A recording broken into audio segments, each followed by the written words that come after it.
ദൈവവും മനുഷ്യനും തമ്മിലുള്ള അന്തരം എങ്ങനെ കുറയ്ക്കാമെന്ന് ചിന്തിക്കുകയായിരുന്നു ഈ ദിവസങ്ങളിൽ. അതിനുള്ളൊരു ഉത്തരം കിട്ടിയത് ഫ്രാൻസിസ് എന്നാ.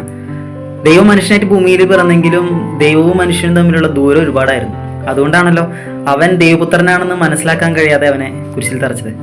ഒരു പക്ഷേ ഫ്രാൻസിസിന്റെ ജീവിതം വഴിയായിരിക്കും മനുഷ്യന് ഇത്രമാത്രം ദൈവത്തോട് അടുത്ത് നിൽക്കാനും ദൈവത്തോട് ബന്ധം പുലർത്താനും ഒരുപക്ഷെ ദൈവത്തിൽ ഒന്നായി തീരുവാനും സാധിക്കും എന്നത് സ്ഥാപിച്ചെടുത്തതെന്ന് തോന്നുന്നു.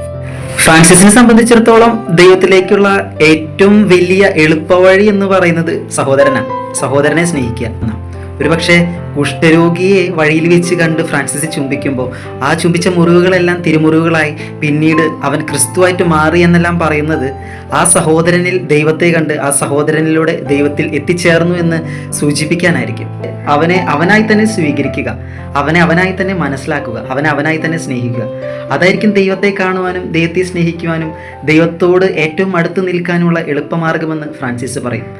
ദൈവത്തിലൂടെ സഹോദരനിലേക്കും സഹോദരനിലൂടെ ദൈവത്തിലേക്ക് എത്തും. ബൈബിളിൽ ഉൽപ്പത്തി മുതൽ ഇന്നും നിലനിൽക്കുന്നൊരു ചോദ്യമുണ്ടല്ലോ, വെർ ഈസ് യുവർ ബ്രദർ? നിന്റെ സഹോദരൻ എവിടെ? നഷ്ടപ്പെട്ടു പോയ ആ സഹോദരനെ നേടിയെടുക്കുന്നിടത്ത് നമ്മൾ ദൈവത്തെ തന്നെയാണ് നേടിയെടുക്കുന്നത്.